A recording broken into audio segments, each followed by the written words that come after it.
For doctors today, credibility, it isn't just built in the exam room anymore. It's built online. Seriously, long before a patient ever even thinks about walking through your clinic doors, they've probably already formed an opinion about you just based on what they've seen on their phone. I mean, just think about it for a second. When you need a specialist, what's the very first thing you do? Right? You pull out your phone, you open up Google, and you start digging. And you're not just looking for a phone number or an address, you're looking for something deeper. Answers, reassurance. You're looking for an expert you can actually trust. And that right there is the huge shift we're talking about. That traditional first impression, the firm handshake, the nice clean office, all of that has been replaced. Today, your very first shot at building trust with a potential patient, it's happening online. This quote really just nails it. Every single video you post, every article you write, it's like a mini consultation. And that means it's a huge opportunity to build a solid foundation of trust. Or, and this is the scary part, unintentionally tear it all down before you even get started. So this whole idea brings us to what we're calling the digital white coat. Think of it like this. It's the total sum of your online presence. It's the character, the credibility you're projecting, and it's acting as that critical, unseen first impression. But here's the problem. So many well-meaning doctors are making some pretty big mistakes with their content, and they don't even realize it.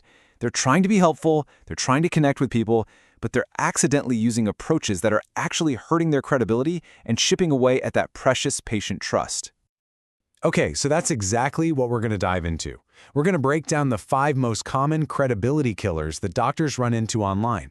And more importantly, we'll show you exactly how to steer clear of them so your digital presence actually matches the expert that you are in real life.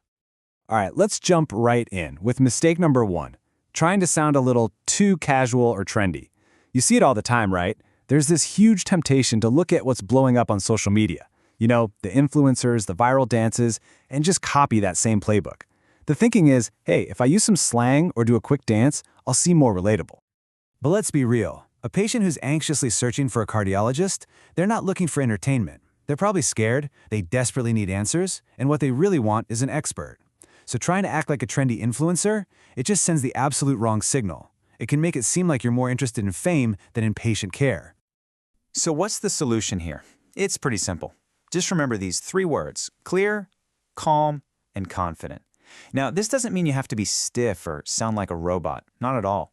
It's about being that steady, reassuring voice they're looking for in a moment of real uncertainty. Your online self should always reflect that level of professionalism. Okay, so once you've got the tone right, the substance has to be solid too. And this brings us to the next huge mistake: sharing these big, bold medical claims without giving any of the proper context. We've all seen this stuff, those clickbait headlines that promise some kind of miracle cure or a 5-minute fix. A statement like this, it instantly torpedoes your credibility. And why is that? Well, because it just sounds way too good to be true. Look, patients, especially the ones dealing with long-term conditions, they're smart, they're savvy. They're looking for real, nuanced education, not some shortcut that sounds like a scam. So the ethical way, the way that actually builds trust, is to just give them the full picture. Explain what works, but then clarify who it works for and under what specific conditions. And then tell them why it matters. See, true expertise isn't about having some secret magic bullet. It's about providing a clear, honest map. That kind of balanced communication is what builds real, lasting trust. All right, this leads us right into mistake number 3, which I call the promotion trap. This is when a doctor's content is just all about them.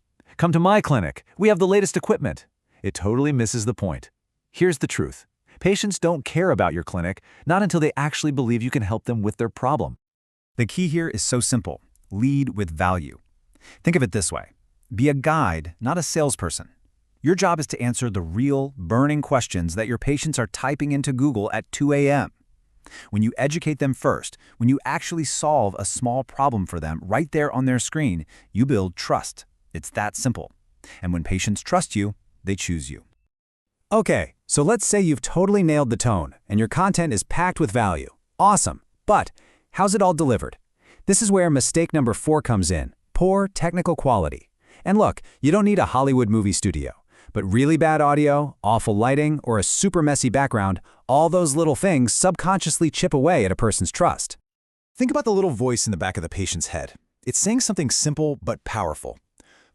If this doctor isn't careful with how they present themselves online, are they going to be careful with my actual treatment?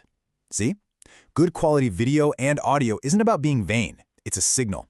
It signals professionalism and attention to detail.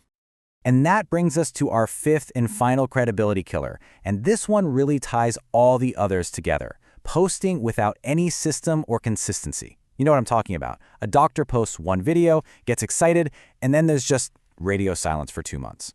It creates this chaotic, kind of unreliable impression. It's impossible for patients to build trust with an expert who just shows up sometimes. It's like a friendship. You have to be there. Now, consistency doesn't mean you have to post every single day.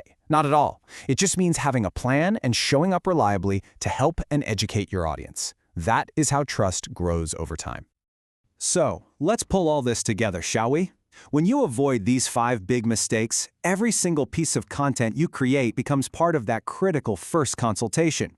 You know, the one that's happening on a phone screen, probably long before a patient even thinks about calling your office to book an appointment. What you're really building here is your digital reputation. It's the grand total of all these little efforts. It's how you choose to communicate with clarity instead of chaos, with ethics instead of hype, and with real expertise instead of just entertainment. When you get this right, you earn a patient's trust before you ever even get the chance to shake their hand. And please remember this. Your online content isn't just noise. It's not marketing fluff. It's not about trying to go viral. It is the very beginning of the modern patient-doctor relationship. Every single post is a chance to either build or break that incredibly important bond. And that really just leaves us with one final question to think about. In the future of healthcare, which is, let's face it, happening right now, who are people going to trust more? Is it going to be the doctor with the loudest, trendiest voice, or the one with the clearest, calmest, and most consistent one?